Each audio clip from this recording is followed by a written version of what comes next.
Bueno, buenas noches, hermanos. Estamos entonces en la penúltima clase de nuestro estudio de las epístolas pastorales. Ya entramos hoy al capítulo 6, que nos va a tomar 2 sesiones, esta y la próxima, con el cual estamos terminando la primera epístola del apóstol Pablo a Timoteo.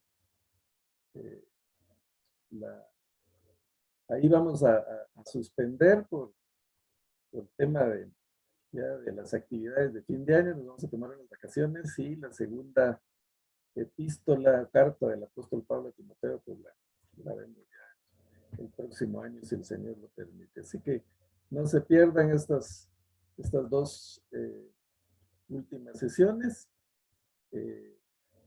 Y entonces vamos a con esto estar concluyendo el estudio de primera Timoteo.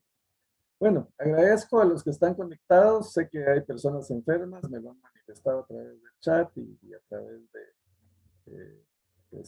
diferentes medios. Oramos al Señor por su pronta recuperación. Cuídense, hermanos. Esta cosa no para. Parece que esta segunda ola está más agresiva y con vacuna o sin vacuna la gente está contagiando. Así que hay que seguir con las medidas para poder protegernos. Bueno, entramos al estudio del capítulo 6. Entonces, hermanos, hemos estado viendo, Pablo ha estado explicando a Timoteo el trato con las diferentes personas dentro de la congregación, dentro de la iglesia. Hemos visto pues cómo tratar a los ancianos, a las viudas, a los huérfanos, a los jóvenes, a las jóvenes, a los líderes, cómo honrar a los líderes, cómo nombrar a los obispos o supervisores. Pues aquí Pablo trae un manual de instrucciones muy completo, basado obviamente en las escrituras, en la sana doctrina. Esa es su principal preocupación, en lo que insiste, va a volver a insistir en eso. Pero pues entremos al texto del pasaje que nos concierne el día de hoy. Yo le puse como título a esta clase una pregunta: ¿debe un cristiano resignarse a ser pobre? Esa es una pregunta que vamos a estar tratando de contestar, y nuestro pasaje está en 1 Timoteo capítulo 6, versículos 1 al 11. Así que voy a pedir a alguien voluntario que nos lea los primeros versículos para poder entrar ya en análisis de esto. Sería los primeros 2 versículos, leamos. 1 Timoteo 6, versículos 1 y 2, por favor.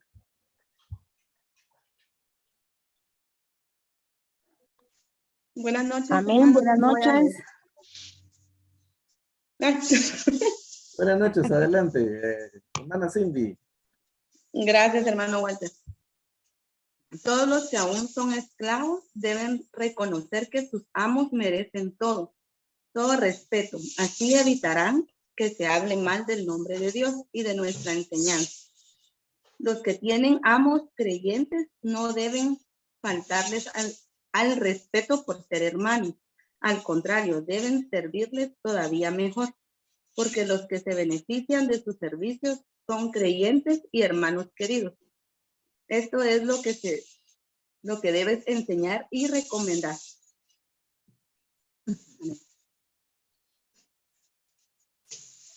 Muy bien, entra entonces Pablo a tocar una realidad de aquella época, que era la esclavitud. Sabemos que en la actualidad, pues la esclavitud ha sido abolida en la mayor parte, podríamos decir, de países, pero todavía existen, mis hermanos. Todavía hay lugares en donde oficial o extraoficialmente se practica cierto tipo de esclavitud. Pero hablando específicamente del contexto de la época en la que fue escrita esta carta, pues podemos hablar de que, por ejemplo, en el Imperio Romano, una tercera parte o un poco más de la población eran esclavos. La sociedad romana, la alta sociedad romana, los ciudadanos prácticamente no trabajaban. Lo único que hacían era filosofar y dedicarse a la contemplación y a disfrutar de la vida. Los esclavos hacían todo el trabajo.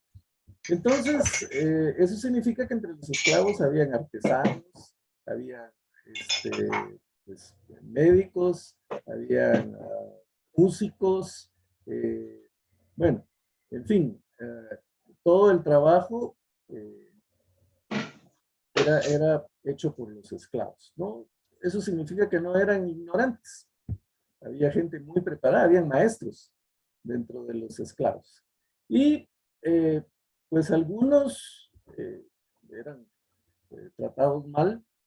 De hecho, los esclavos no tenían personería, no tenían derechos, eran propiedad total de los amos. Incluso los hijos de los esclavos pasaban a ser propiedad de los amos. O sea, creció mucho la esclavitud porque se multiplicaban.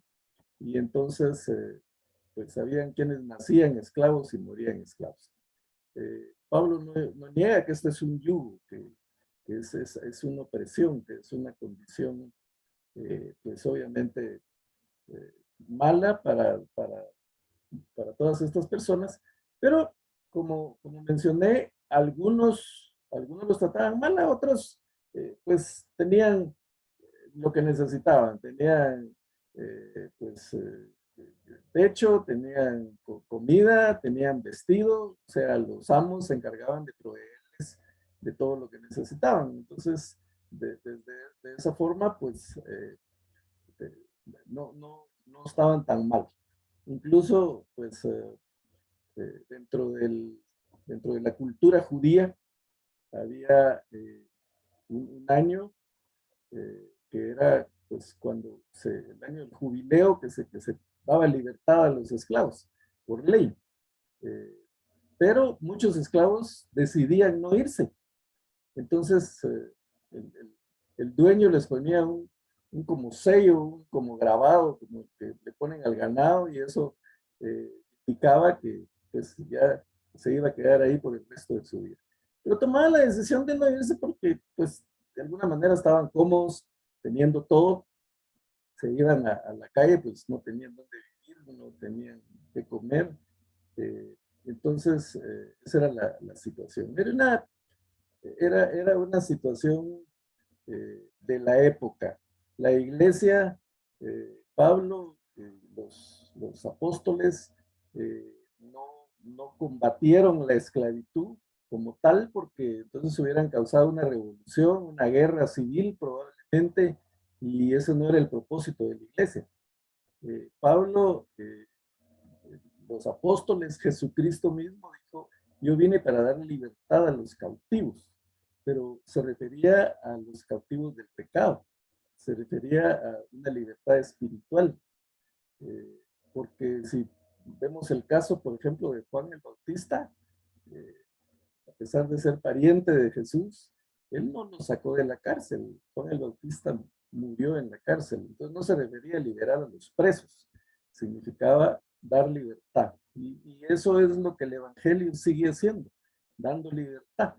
El Evangelio nos libera de la esclavitud del pecado, de la esclavitud de las drogas, de las adicciones, de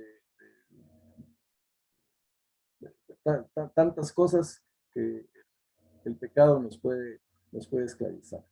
Y por eso dice, conoceréis la verdad, y la verdad os hará libres. ¿Y la verdad? ¿Cuál es la verdad? Pues la verdad es Jesucristo. Yo soy el camino, la verdad y la vida. No viene al Padre sino por mí. Entonces, eso se predicaba al pueblo.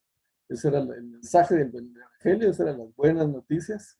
Y muchos esclavos recibían esa buena noticia, y dentro de la iglesia, pues se sentían bien, porque estaban al mismo nivel de las demás personas.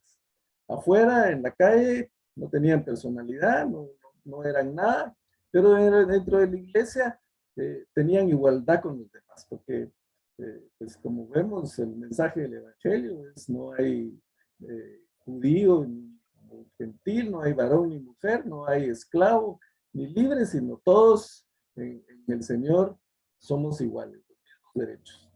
Entonces, el esclavo en la iglesia sentía libertad, pero esa libertad podía confundirse y podría degenerar en rebeldía, y eso pues también los apóstoles, el apóstol Pablo y los demás cuidaban que no se diera, y eso es lo que vamos a ver en esta enseñanza. Dice, todos los que aún son esclavos deben reconocer que sus amos merecen todo respeto. Merecen honor, dice algunas versiones. Así evitarán que se hable mal del nombre de Dios y de nuestra enseñanza. Entonces el cristiano tenía que ser un esclavo respetuoso, tenía que ser un esclavo fiel, tenía que ser un esclavo trabajador. Esto no quitaba dignidad a la persona. Al contrario, ya vimos que tanto Jesucristo como los apóstoles, el mensaje del Evangelio dignifica a la persona, dignificaba a la mujer que también no tenía mucho valor, o no tenía valor. Los esclavos tampoco tenían valor,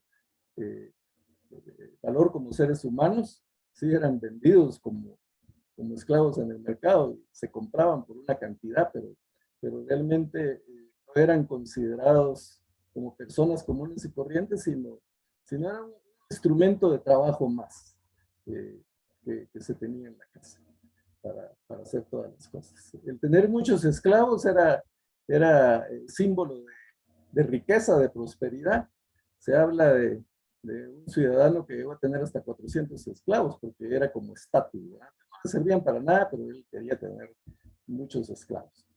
Pero Pablo les dice a los esclavos, reconozcan que sus amos merecen respeto. Eso tenía dos beneficios. Beneficio para el esclavo, porque si su amo estaba contento, pues obviamente él iba a estar bien. Y beneficio espiritual, porque daba un buen testimonio de lo que era el Evangelio. Eso, aunque en nuestra época, en nuestros países, no se da la esclavitud, al menos oficialmente, pues es un mensaje para nosotros también. En nuestros trabajos, pues, los que trabajan en relación de dependencia, generalmente, pues todos o la mayoría tienen o tenemos un jefe a quien reportar. Pues como cristianos debemos ser respetuosos, ser trabajadores, ser proactivos, porque eso tiene un doble beneficio. Primero, nos permite crecer, desarrollar dentro de la empresa. En una empresa normal, pues si hacemos bien nuestro trabajo, si somos responsables, si somos puntuales, si somos colaboradores, pues tarde o temprano va a llegar un ascenso, un aumento, es un beneficio personal, un beneficio material, pero además hay un beneficio espiritual, que vamos a dar testimonio de que un cristiano es una persona correcta, es una persona trabajadora, es una persona responsable. Lamentablemente se da en muchas oportunidades lo contrario. Yo sé, recientemente hablando con un hombre de negocios, decía yo, hago negocios con mucha gente, pero con cristianos no. Los cristianos hay que tener cuidado porque no son lo que dicen. Y qué triste, porque debe ser todo lo contrario.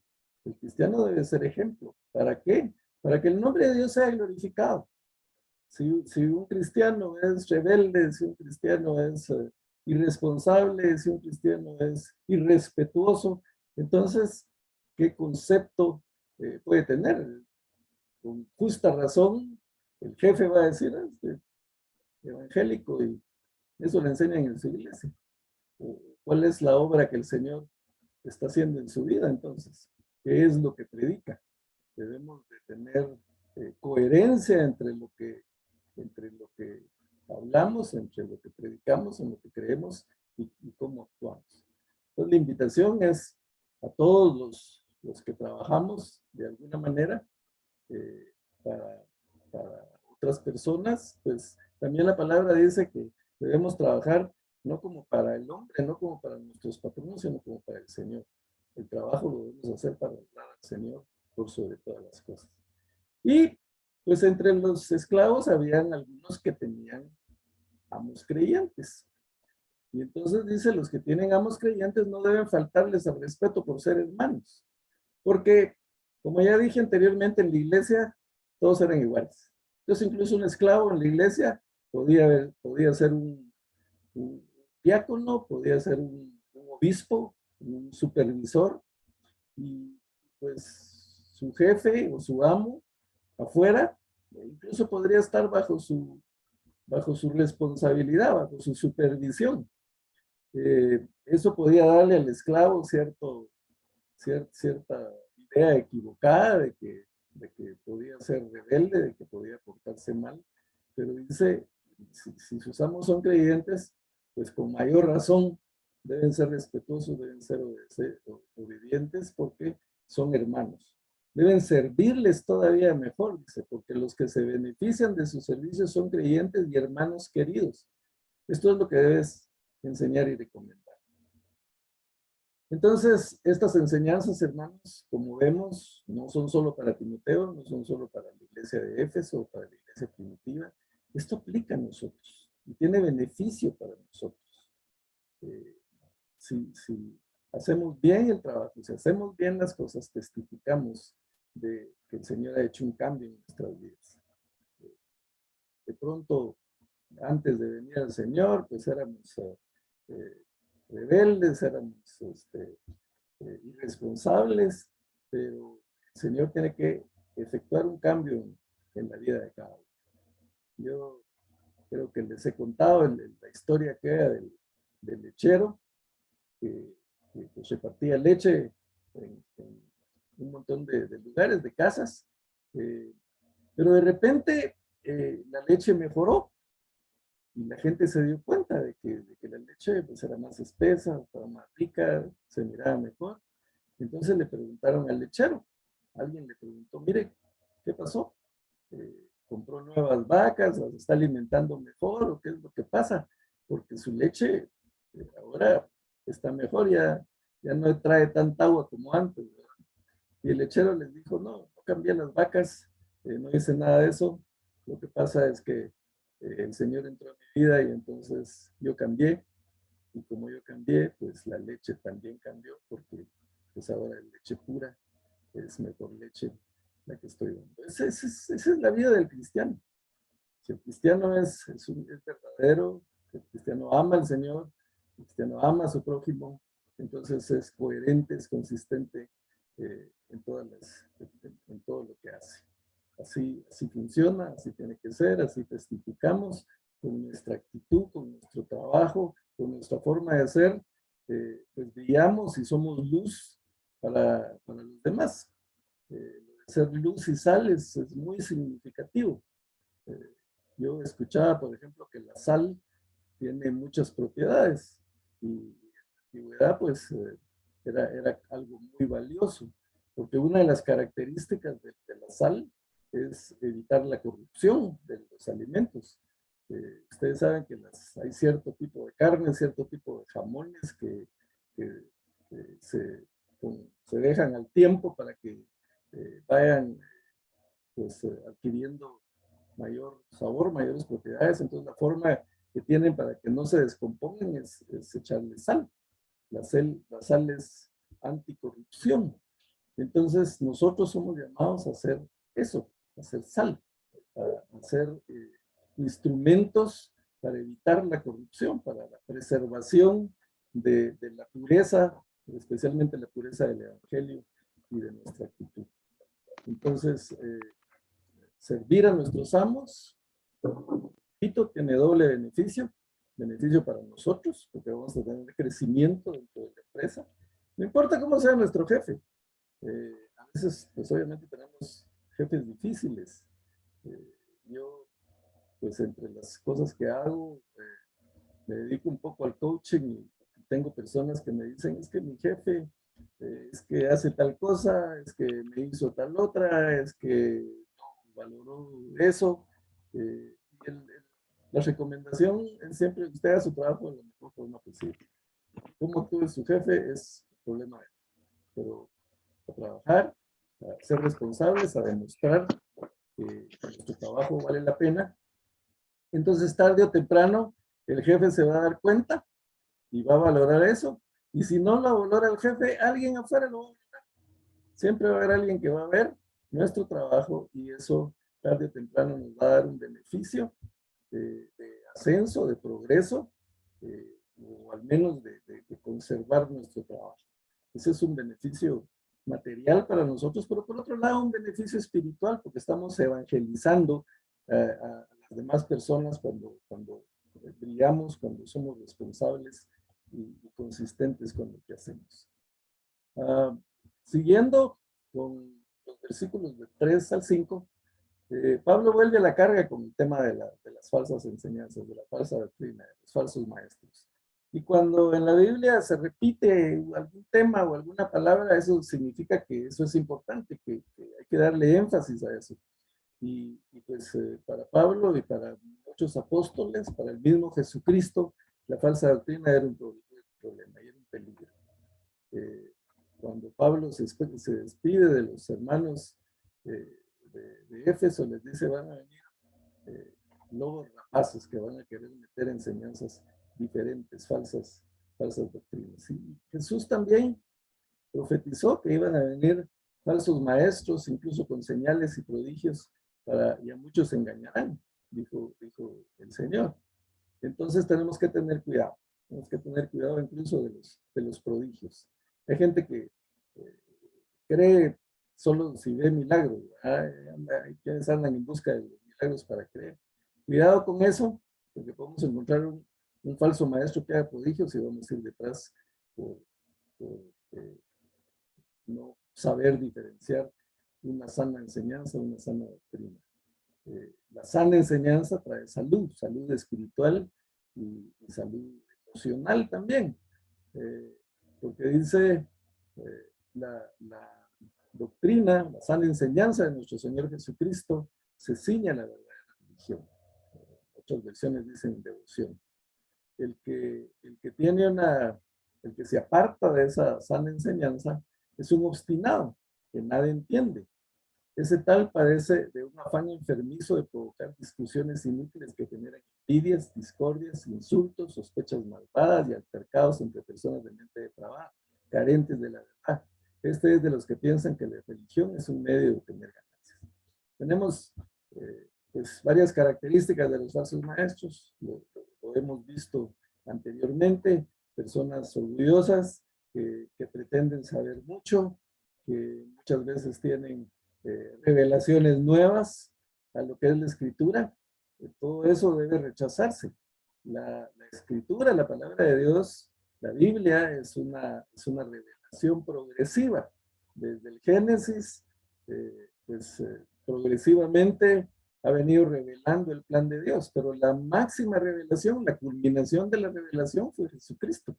Ahí pues se completó la revelación de las escrituras, lo que Pablo llama el misterio de la fe, el misterio de la piedad. Eso que para muchos era un misterio, en el Antiguo Testamento, pues en el Nuevo Testamento se revela.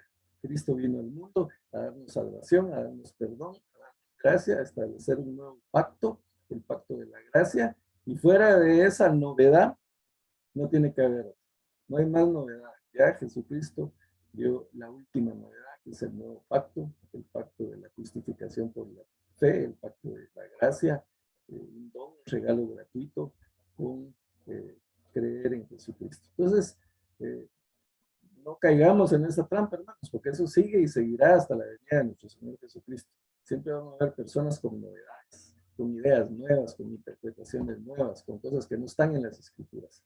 Y recordemos que uno de los principios del protestantismo es una de las 5 solas de Lutero, la sola fide, la sola fe, la sola escritura, la sola palabra del Señor. O sea, la palabra de Dios es nuestro único forma de creer. Si lo que no está en la Biblia, pues no es válido para nosotros. Solo la escritura es inspirada por Dios, es la que nos guía, es la base de nuestra fe. Y pues las características de estas personas son gente llena de vanidad, llena de orgullo, gente que se cree saber mucho, que pretende saber más de lo que los hombres inspirados por Dios que escribieron la Biblia sabían, inventan cosas y lo que generan es discordia. Un falso maestro no genera paz, porque eso, la paz la encontramos en el Señor Jesucristo. Tienen la mente embotada de muchas cosas, de mucho conocimiento según ellos, entonces les encanta la polémica, causar discusiones, causar controversias y pues, como dice aquí, solo genera insultos y sospechas malvadas, altercados. Pero otra de las características es que piensa que la religión es un medio para obtener ganancias. Lamentablemente sabemos que hay personas predicando para ganar dinero, para hacerse ricos, y hay muchos ejemplos. No, obviamente no es la regla general. El problema es que dan la impresión de que todos los pastores son así. Si se comprueba una persona codiciosa predicando, pues le pasa la báscula a todos. Ya la gente dice, sí, ya vieron, sí son los evangélicos, así son los pastores. Todos los predicadores, lo único que buscan es enriquecerse. Ya entran las generalizaciones, lo cual obviamente no es así. Y lamentablemente lo malo es lo que primero se ve, lo que primero se señala. El evangelio ha cambiado millones de personas, ha transformado vidas, ha salvado vidas. Sin embargo, eso no se menciona. Se mencionan las fallas, se mencionan los que cometen errores, se mencionan los falsos maestros, a los predicadores auténticos que tienen un ministerio real y verdadero y que dedican su vida a servir al Señor, no se les hace mucho ruido, pero a los que caen, a los que fallan, a los codiciosos, pues a eso sí, se les pone atención y entonces se juzga a todos por igual. Pero en todas las religiones, no solo en el Evangelio, en el protestantismo, sino en todas las religiones hay corrupción. Y eso lo vemos así. Entonces, independientemente de la denominación o la etiqueta religiosa, va a haber gente buena y va a haber gente corrupta. El mismo Señor lo dijo, siempre entre el trigo va a haber la cizaña, pero no podemos arrancar la cizaña porque se va también el trigo. Hay que esperar el día final, cuando ya el Señor va a separar la cizaña, la va a echar al fuego y va a quedar el trigo, va a quedar lo auténtico, va a quedar lo que es real. Entonces, características de los maestros del error: no se conforman en las enseñanzas de Cristo y de los apóstoles, quieren ir más allá de lo que dice la Escritura. Su doctrina no produce espiritualidad, al contrario, produce conflictos, son orgullosos, realmente no saben, no conocen la verdad, no conocen las Escrituras, pretenden conocerla, creyendo ser sabios y ser necios, dice la Escritura. Están enfermos de contiendas, de envidia, de blasfemias, y buscan un beneficio. Están buscando una ganancia personal, están buscando hacer dinero por sobre lo que es su ministerio. Un verdadero siervo del Señor no trabaja por dinero, sino sirve al Señor por devoción, por amor, por ministerio. Pero se juzga a todos como codiciosos, ¿verdad? La gente de afuera juzga a todos como codiciosos. Hace unas semanas, un par de meses, me invitaron a predicar en una boda. Un hermano de la iglesia me recomendó, los novios no me conocían, pero la persona les habló bien de mí y entonces me hablaron para ver si yo podía predicar en su boda, porque parece que el pastor que iba a predicar al último momento les canceló. Entonces, pues yo les dije que sí, que estaba libre ese día y que podía hacerlo. Y me preguntan, ¿cuánto nos va a cobrar? Entonces les digo, miren, yo no cobro por predicar el evangelio. Se asustaron. Yo no sé qué les había dicho el otro predicador, pero se quedaron como que, y me dice el muchacho, el novio, entonces usted es de los buenos. Me dice, bueno, se supone que ese es el actual del actuar de un cristiano. Eh, no se trata de que si somos de los buenos o no, así tiene que ser.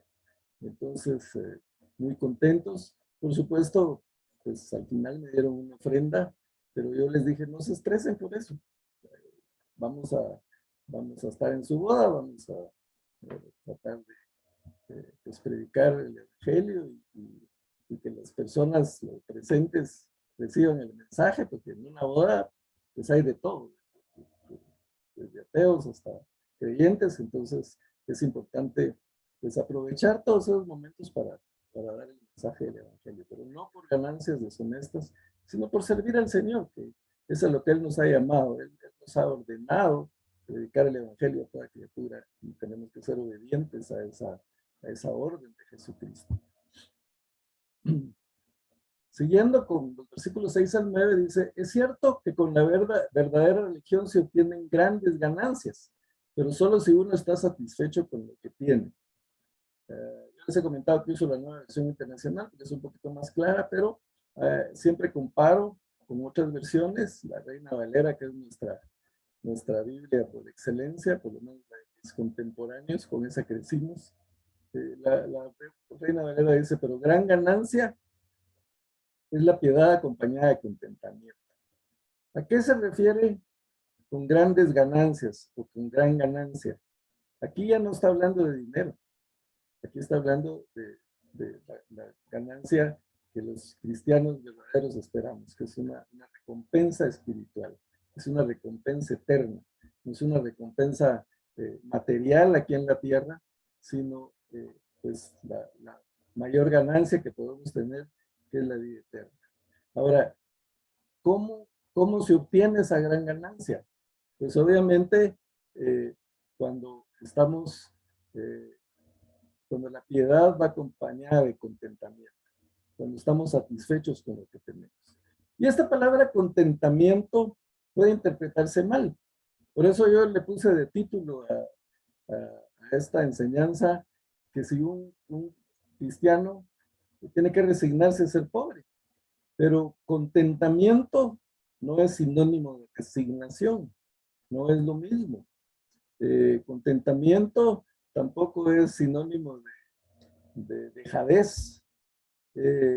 Contentamiento no es sinónimo de falta de aspiraciones, de ninguna manera.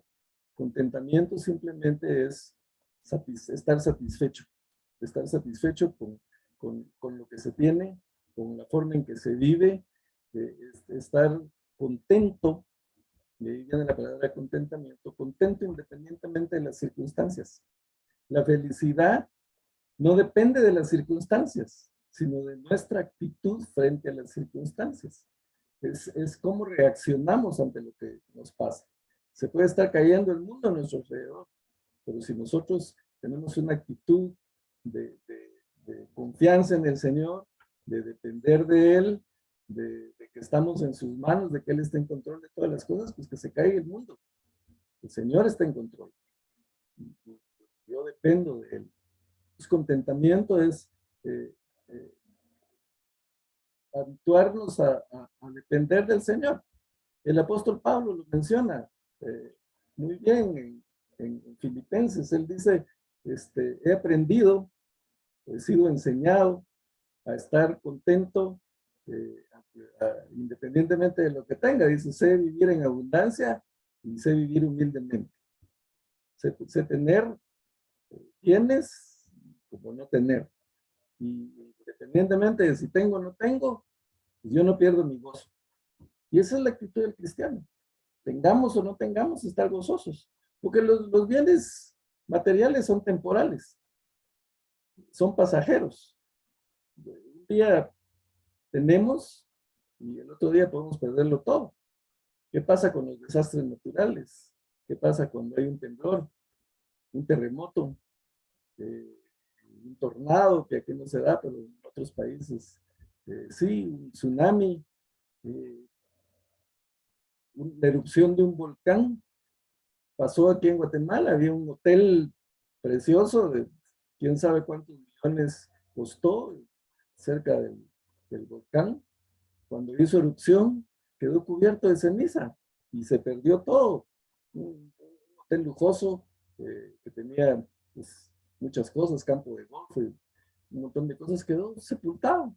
Entonces los inversionistas que habían invertido sus millones en eso y que estaban teniendo una buena rentabilidad porque todo el mundo quería ir a ese hotel, de la noche a la mañana se quedaron sin nada.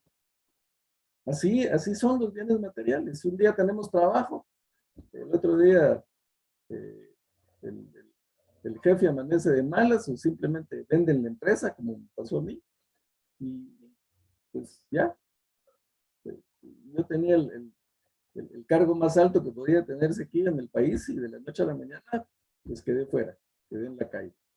Eso, así es, así son las riquezas. Y entonces voy a perder mi gozo, voy a perder mi confianza en el Señor, voy a perder mi felicidad porque perdí mi trabajo. Pues definitivamente no. El contentamiento es saber que el Señor está en control, que somos del Señor y entonces Él decide y todas las cosas pues ayudan a bien a los que aman al Señor. Y además, dice Pablo, nada trajimos de este mundo y nada podemos llevar. No tiene sentido acumular tanta riqueza. Hay un discurso de Denzel Washington, me parece, el actor en una universidad, y él le habla a los graduandos y les dice, su primera recomendación es pongan a Dios primero. Y todo su discurso va en función de poner a Dios primero. Y habla de eso, de los bienes. Dice, yo nunca he visto un camión de mudanzas detrás de un carro fúnebre. Nunca he visto que la persona que van a enterrar lleve atrás todos sus muebles, toda la mudanza, o sea, para llevarse al otro lado. No, simplemente todo el trabajo que podamos hacer, todo el esfuerzo, pues un día se va a quedar y lo va a disfrutar alguien que no lo trabajó. Entonces, es importante pues estar satisfechos y disfrutar. La Biblia no habla de no disfrutar. Dios no quiere que nos privemos de cosas. Al hombre lo puso en el huerto del Edén para que lo disfrutara, para que lo administrara, pero también lo puso para que lo labrara. Si vamos al Génesis, dice, lo vas a señorear y lo vas a labrar. Entonces, el trabajo es una bendición. Hay quienes dicen que el trabajo vino como maldición después del pecado, después de la caída del hombre. Incluso hay una canción ahí que dice que el trabajo lo hizo Dios como castigo, pero eso no es cierto. Antes de la caída, Dios le había dicho al hombre que labrara el huerto, que trabajara en el huerto. El trabajo es una bendición. Y el Señor lo dijo así, porque imagínense el hombre haraganeando todo el día sin hacer nada en el huerto, pues simplemente eso creo que a nadie le satisface. Necesitamos el trabajo, necesitamos la actividad, necesitamos sentirnos útiles. Y pues eso nos da gozo, nos da contentamiento. Y saber que todo lo que tenemos es del Señor. Nosotros solo somos administradores, mayordomos de todos los recursos que nos da el Señor. Entonces, pues la Escritura manda a estar contentos, a estar satisfechos. Sabemos que los bienes materiales, la riqueza, el dinero llenan los sentidos, pero el Señor Jesucristo llena el corazón, satisface el corazón. Entonces vamos a estar contentos, así tengamos dinero o padezcamos necesidad, porque en algún momento yo creo que todos pasamos limitaciones, pero como dice Pablo, a través de mi experiencia, yo sé vivir en abundancia, sé vivir en todo, he sido enseñado.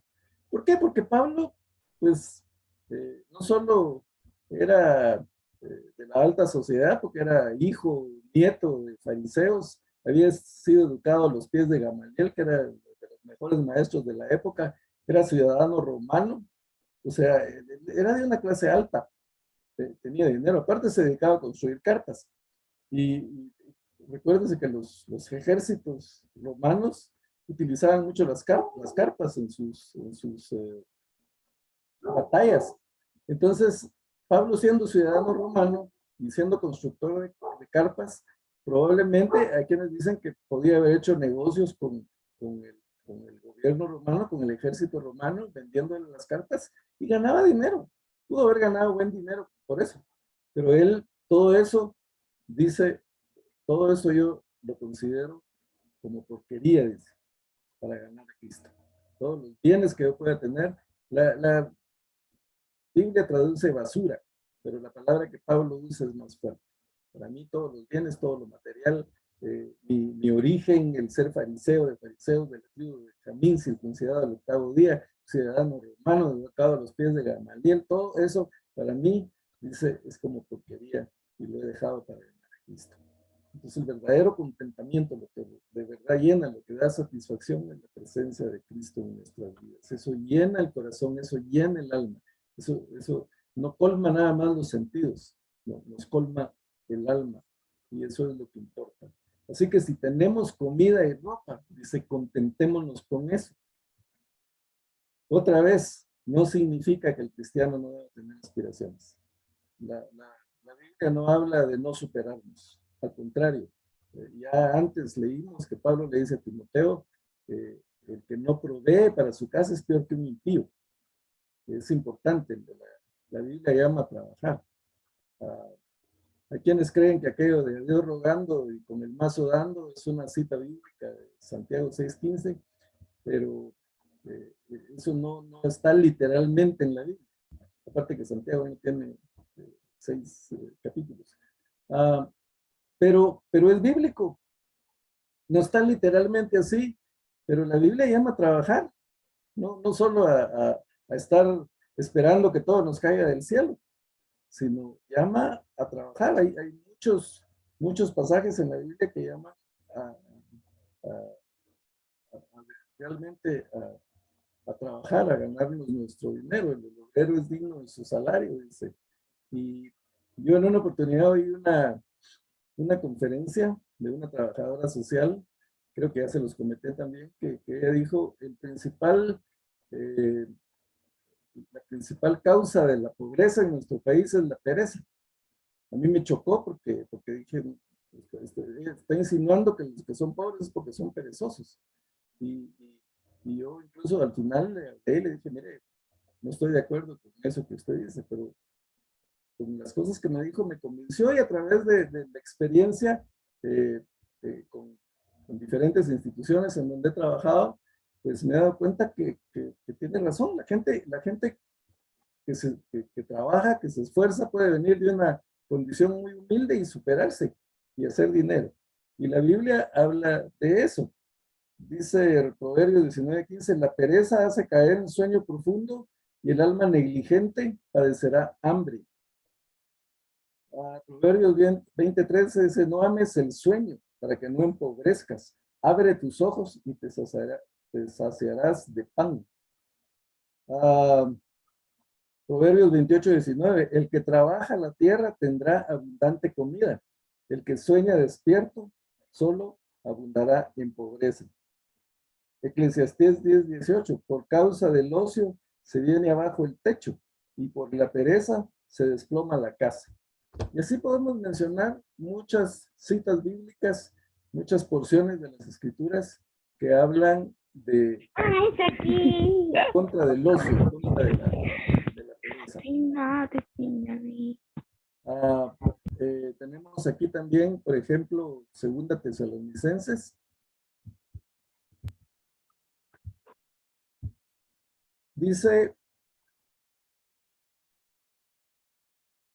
Dice Pablo a los tesalonicenses, porque incluso cuando estábamos con ustedes les ordenamos el que no quiera trabajar que tampoco coma. Y antes dice, nosotros no vivimos como ociosos entre ustedes, ni comimos el pan de nadie sin pagarlo. Al contrario, día y noche trabajamos arduamente y sin descanso para no ser una carga a ninguno de ustedes. Y lo hicimos así no porque no tuviéramos derecho a tal ayuda, sino para darles buen ejemplo. Porque incluso cuando estábamos entre ustedes les ordenamos el que no quiera trabajar que tampoco coma. Nos hemos enterado de que entre ustedes hay algunos que andan de vagos, sin trabajar en nada, y que solo se meten en lo que no les importa. A tales personas ordenamos y exhortamos en el Señor Jesucristo que tranquilamente se pongan a trabajar para ganarse la vida. La Biblia es clara en las instrucciones. El cristiano no debe ser holgazán, no debe ser un vago. Se malinterpretan muchos pasajes. Es que si él cuida de las aves, si él viste a los lirios del campo, entonces él me va a proveer a mí. En ninguna parte dice que sentaditos viendo el mundial vamos a generar utilidades. Ese pasaje de Jesucristo, pues él estaba hablando de lo valioso de la vida, que el Señor nos da la vida, que Él nos da todas las cosas, pero no es un llamado a estar perezosos y a no trabajar. El cristiano verdadero es un trabajador honrado, honesto y dedicado a su trabajo. Y pues la satisfacción del contentamiento no está en no desarrollarse, en no querer tener un mejor empleo. Eso es importante para todos. Y tampoco dice la escritura que el dinero es la raíz de todos los males. Aquí lo vamos a ver más adelante. La escritura no está en contra del dinero, está en contra del amor al dinero. El problema es la codicia, pero la escritura habla de que si tenemos bienes y el Señor nos bendice, pues que los disfrutemos, pero que también los usemos para honrar al Señor y para hacer buenas obras. Entonces, pero ya con tener techo y abrigo, hermanos, por lo menos en nuestro país, tenemos más que la mayoría de la población. Cuando revisamos los niveles, por ejemplo, de nutrición en nuestro país, Guatemala es el sexto país a nivel mundial con problemas de nutrición, en los niveles de nutrición y de pobreza extrema. Hay tanta gente que no tiene que comer, hay tanta gente que no tiene un techo, que no tiene abrigo. Nosotros somos ricos, realmente. El Señor nos provee. Pero ¿cuál es el problema? ¿Cuál es el problema de la insatisfacción? ¿Cuál es el problema de la falta de contentamiento? Pues simplemente que nos enfocamos en lo que no tenemos. No vemos lo que tenemos si nos enfocamos en lo que no tenemos. No importa si tenemos carro del año, siempre vamos a envidiar la camioneta del vecino. Y fue el problema de muchos personajes en la escritura. El problema de Adán y Eva. ¿Qué les dijo el Señor? De todo lo que hay aquí, de todos los árboles del huerto pueden comer. Ya se imaginan cuántos árboles habían ahí, árboles frutales, cualquier cantidad de frutas, qué sé yo, frutas que conocemos y muchas que no conocemos estaban ahí, podían comer de todo, menos, le dice, del árbol del conocimiento del bien. ¿Y cuál comieron? El único que el Señor les dijo que no comieran. No se enfocaron en todo lo que había, sino se enfocaron en lo que no tenían. Y ese es nuestro problema. Ese fue el problema de David. David tenía 6 esposas cuando decidió que quería a la esposa de Urías, a la esposa de uno de sus soldados. Ya tenía 6, no le bastaban 6. Si a veces uno con una ya no puede, ya con 6, pero él quería la que no tenía, la que no era de él. Falta de contentamiento. El pueblo de Israel en el desierto tenían maná todos los días, tenían lo suficiente para saciarse todos los días, pero no, querían regresar a Egipto porque allá tenían pues, otro tipo de alimentos, a pesar de que estaban en esclavitud. Preferían seguir de esclavos que aceptar lo que el Señor les daba. Un ejemplo de contentamiento que yo vi hace tiempo, pues cuando trabajaba, como les comenté, yo tenía el puesto más alto que podía tener una persona en la oficina de Guatemala y sin embargo, pues había un muchacho que llegaba todos los días a lavar los vehículos, los carros. Entonces yo llegaba a la oficina, yo tenía carro de la empresa, pues un buen sueldo, muchas prestaciones, viajes, de todo. Y este muchacho estaba ahí todos los días haciendo su trabajo limpiando los carros. Entonces yo llegaba y los saludaba. Y el saludo normal, ¿verdad? Buenos días, ¿cómo está? Y su respuesta me dejaba siempre impactado. Porque él con mucha presteza, con mucha solvencia, siempre contestaba, bendecido por el Señor. ¿Cómo está? Bendecido por el Señor. ¿Resignación a ser pobre? No. Simplemente no perder el gozo por las circunstancias. Desear crecer, desear progresar, desear subir, ascender, es algo normal, pero no debe quitarnos el sueño, no debemos enfocarnos en eso, sino agradecer al Señor todos los días por lo que tenemos, mucho o poco como lo queramos ver, pero se lo debemos al Señor. El simple hecho de estar vivos es un regalo maravilloso que el Señor nos da todos los días. Entonces, contentamiento es satisfacción plena, es estar gozosos, estar felices, estar contentos con lo que tenemos independientemente de las circunstancias. Si estamos saludables, gloria a Dios. Si nos cae una enfermedad, pues hacer lo necesario para salir de la enfermedad, pero no perder el gozo. Si perdemos el trabajo, no perdemos nuestra identidad. Vamos a seguir siendo lo que somos. Simplemente perdimos una fuente de ingresos, pero podemos buscar otra. Y si realmente somos buenos trabajadores, buenos empleados y dedicados, vamos a encontrar, aunque haya desempleo en nuestro país y digamos que no hay oportunidades, sí las hay. Nada más es que son para los que las buscan, para los que trabajan, para los que confían en el Señor. Entonces, dice, los que quieren enriquecerse caen en la tentación y se vuelven esclavos de sus muchos deseos. La falta de contentamiento es eso, es querer más. ¿Cuántos millonarios, cuántos artistas vemos llenos de dinero que se terminan suicidando? O que pues mueren sintiéndose solos, porque están o se sienten tan arriba de todos los demás que pierden hasta las amistades o sus familias, sus matrimonios, sus hijos, por estar queriendo ganar más dinero. La obsesión por ganar más, por trabajar, hace que muchas personas trabajen duro 20, 30 años y lo que acumulan, lo que ganan solo les sirven para pagar los gastos de médicos, de hospitales, porque ganaron dinero pero perdieron su salud. Eso es por falta de contentamiento, es por falta de satisfacción. Y lamentablemente hay muchas personas con mucho dinero que entre más tienen, más quieren. La ambición de dinero y poder es desmedida. Miren, Rusia, uno de los países más grandes del mundo, creo que es el más grande en territorio. ¿Por qué hay guerra? Porque quiere más poder, quiere más territorio. No, cuando se cae en esa esclavitud, no hay satisfacción, nada satisface. Lo único que satisface, que colme el alma, el corazón, es la presencia de Cristo en nuestras vidas. Entonces, no podemos permitir ser esclavos de nuestros deseos. Estos afanes insensatos y dañinos hunden a la gente en la ruina y en la destrucción. Es lo que nos dice la Escritura. Entonces, hermanos, Pablo le dice a Timoteo, el amor al dinero es la raíz de toda clase de males. Un cristiano no debe conformarse con ser pobre.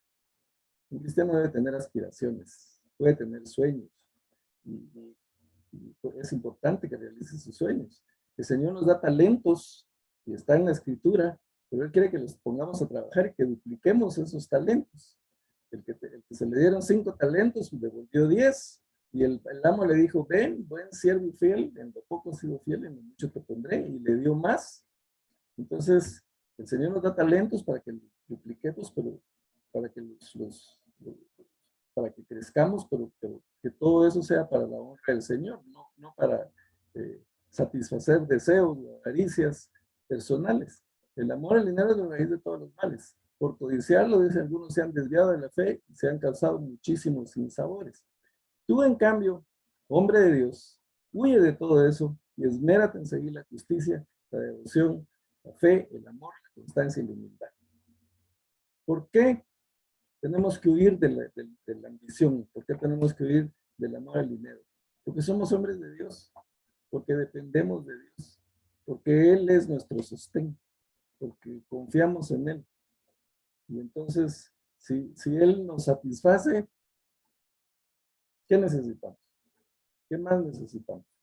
Si Él nos colma, si Él nos da una vida plena, si Él nos da una felicidad que es integral, un éxito que es integral. Hay mucha gente de éxito en los negocios, pero que pierde su familia, que pierde sus amistades, o que pierde la salud.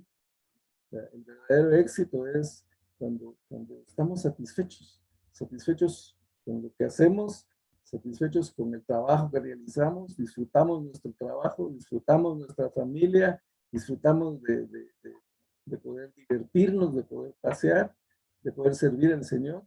Eso es felicidad, eso es satisfacción plena, eso es colmar el alma y el corazón. Y eso lo podemos hacer cuando tenemos al Señor en el corazón. ¿Por qué debemos estar contentos? Bueno, el versículo 6 dice, porque la verdadera ganancia que da el Evangelio es la ganancia espiritual. Lo material es temporal, lo material se va a ir. Por eso Jesús dijo, no hagan tesoros en la tierra, donde la polía y el orín corroen y los salteadores minan y acechan. Hagan tesoros en el cielo. Ahí es donde pues, vamos a disfrutar del verdadero tesoro que hemos acumulado eternamente. Las verdaderas necesidades son mínimas. La pirámide de Maslow lo dice, hasta abajo está ¿qué? La comida, el techo, ya lo demás, pues puede venir por añadidura si realmente ponemos primero el reino y su justicia, así dice la palabra. Querer enriquecerse hace caer en tentación, en lazo, en esclavitud. Trae también codicias necias y dañosas. El amor al dinero es raíz de muchos males. Otros han dejado la fe y han sufrido por ello. Entonces, hermanos, enfoquémonos en lo que tenemos, disfrutemos lo que tenemos, demos gloria a Dios por todo lo que nos ha dado. Yo estaba en algunas charlas de financieras, de cómo salir de deudas, y una de las primeras recomendaciones que le dan a la persona que está con deudas, dice, haga un inventario de todo lo que tiene, de todo.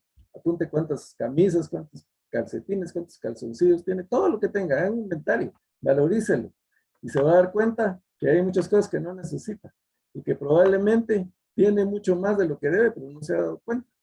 Entonces, con todo lo que tiene, y que a lo mejor no necesita, puede empezar a salir de sus deudas. Pero nos enfocamos en lo que no tenemos.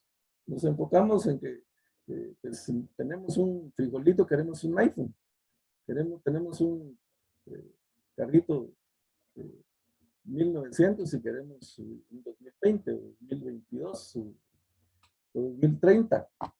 Siempre estamos afanados por lo que no tenemos. Y como ya dije, no es malo soñar, no es malo tener aspiraciones, lo malo es afanarse, es enfocarse en eso. Podemos aspirar a más, pero siempre agradeciendo lo que el Señor nos ha dado y dejando en sus manos. Si Él nos lo quiere dar, nos lo va a dar, porque todo es de Él y todo lo que tenemos le pertenece a Él y solo nos lo da para que lo administremos. Entonces, ese es el problema de la falta de contentamiento. Y para finalizar, pues solo les dejo esto que saqué ahí de internet. Supuestamente es un proverbio chino, pero dice, el dinero puede comprar una casa, pero no un hogar. El dinero puede comprar un reloj, pero no el tiempo. El dinero puede comprar una cama, pero no el sueño. El dinero puede comprar un libro, pero no el conocimiento. El dinero puede comprar una posición, pero no el respeto. El dinero puede pagar un médico, pero no la salud. El dinero puede comprar la sangre, pero no la vida. El dinero puede comprar el sexo, pero no el amor. Así que es nuestra decisión si nos vamos a enfocar en el dinero o nos vamos a enfocar en buscar primeramente el reino de Dios y su justicia para que todas las cosas nos sean añadidas. Muy bien, hasta ahí dejamos entonces este estudio.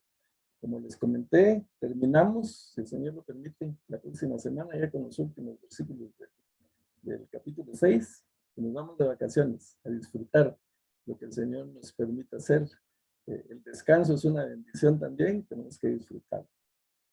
Así que estamos en eso, no sé si hay comentarios, preguntas, dudas, siempre dejamos algunos minutos para que ustedes puedan participar también.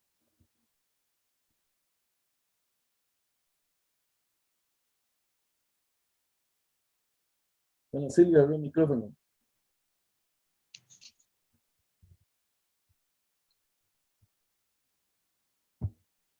Bueno, si no tenemos comentarios o dudas, lo dejamos aquí.